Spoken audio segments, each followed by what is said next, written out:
So what we're looking at here is my recently acquired, about 1988, Craftsman planer molding machine.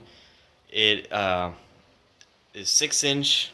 It is a 6 inch machine it's an open end, so it can actually do 12 inches, and it can support a molding. You can run molding heads, and you can just plane with it as it implies. So it's got 4.5 inches of thickness from the bed to the, well, 4.5, so the cutter head. So you can do like, a 4x4 post or whatever, or even if you wanted to edge joint, or edge plane, sorry, a 2x4, you could do that. 12 inches for surface planing. Of course, you have to do 6 inch passes at a time. It's a 3/4 inch molder, so it takes a little 3/4 inch blades that connect to the cutter head via two bolts, a bolt per blade. And also it's a 12 inch surface molder, so if you wanted to run a 12 inch molding, you could do that. Unlike a lot of other machines, it has a compressed wood fiber bed, or particle board, and it has these little guides here that you can loosen up, and when you're running your molding, you adjust these accordingly to where the cutter head is, so then everything stays square and in line with the cutter, just so then you don't have a molding that runs off. It is 2 horsepower max developed, but going by the amperage rating, it's about maybe a little less than a horsepower. It is also a brushed universal motor. It's not induction, so it's not the quietest machine, but it's probably not the loudest. It's made by Foley Bell Saw, which they make pretty good machinery if you've ever seen any of their stuff. It's equipped with a thermal overload, or just a circuit breaker in general, automatic feed rollers, double-ended knives. It's a 2-blade cutter head, and it's, the adjustment's pretty smooth. I purchased this machine off of Craigslist for $40, and the knives are in like pristine condition. The man I purchased it from bought it at an auction on accident. He was trying to buy something else, but ended up buying this, and basically he got screwed by the auctioneer, and he never actually got the thing that he was trying to buy, that he didn't end up buying because he bought this instead. And so this machine, I would imagine, is fairly low hours, although it appears to have been stored in probably not the best area, because it had quite a bit of mud daubers inside the motor and inside this shroud.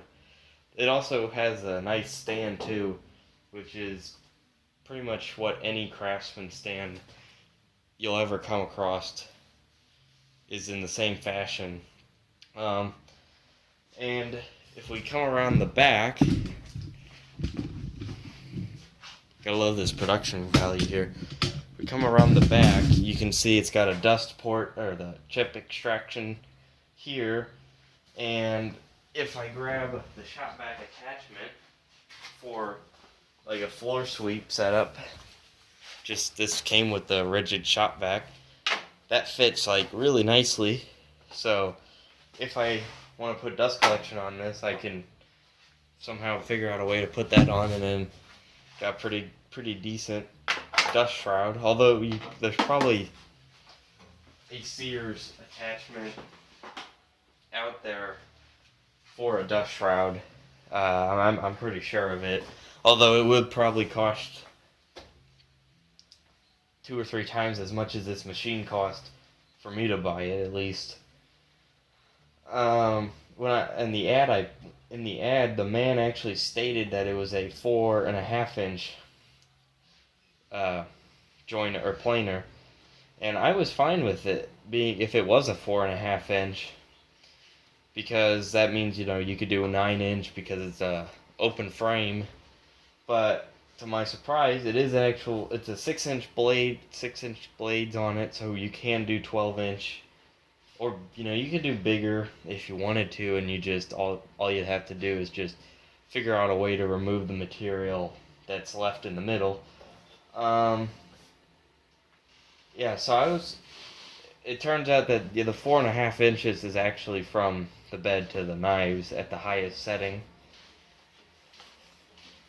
And it's pretty smooth, and if you are any Craftsman person, you might know of the old Craftsman alien heads, as they're referred to, and this is pretty much a 1988 interpretation of one, in all due respect, because it's open-ended, but except for with the differences being this one, including plastic, being made by Foley bell saw, and having this compressed fiber bed, and the head moving rather than the table, and also automatic feed, and also the alien heads were made by King Sealy and Emerson. Nevertheless, this is still a pretty nice machine. It's not terribly heavy. I can move it by myself, but it's something that it's probably not going to move a whole lot in the shop. It's not going to stay here per se, but it's going to probably be in the general vicinity. But it is easy enough that I can pick it up and move it, even though my hands kind of will be hurting because of the thin sheet metal digging in, but that's not a huge deal. I do plan to put some casters on the machine.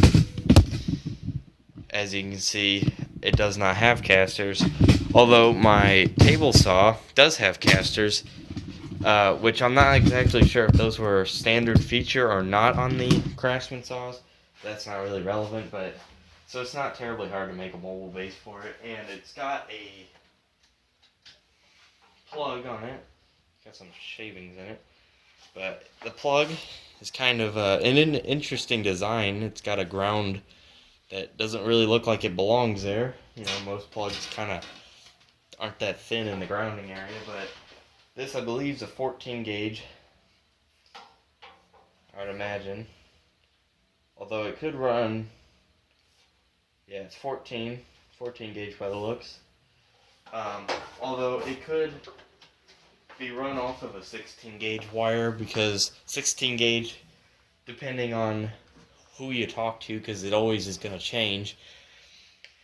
Some people will say that 16 gauge is 13 amps, and some will say 10 amps. I like to think 10 amps just because 14 is 15 amps, and then 20 amps is that 12 gauge wire. But nevertheless, this is a pretty nice machine. It could probably use brushes eventually, and the knives, as I said, are in pretty pristine condition.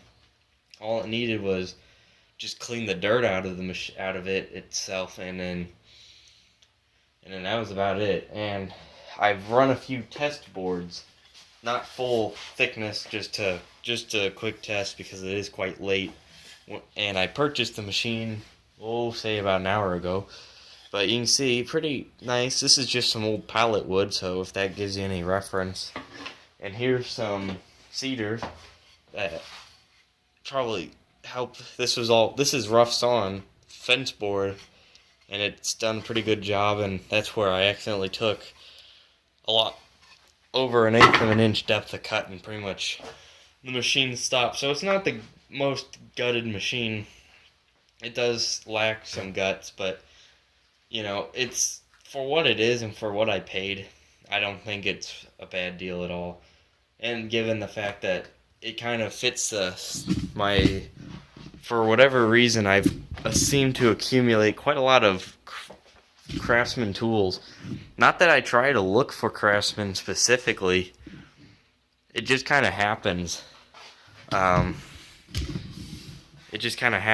I don't exactly look for Craftsman tools as much as they just kind of seem to show up. And that's probably due to where I live. Just being a lot of people liked Craftsman, I guess, in the Midwest. Anyways, I've already held you captive long enough. So thanks for watching, and If you have one of these machines, tell me how you like it, because I think it's a decent machine for the money. And anyways, so thanks for watching. See you later.